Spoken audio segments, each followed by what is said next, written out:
With light pressure, it was just kissing up right at about 12,000 RPM.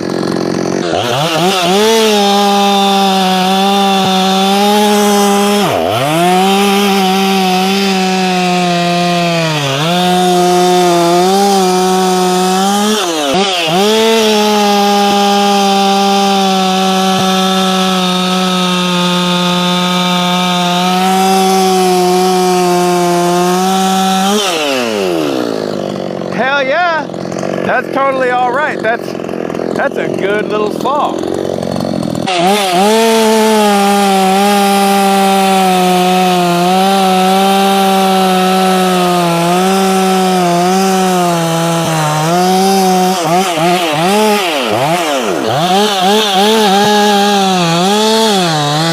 The more I run it, the better it's feeling. That's the whole break-in thing.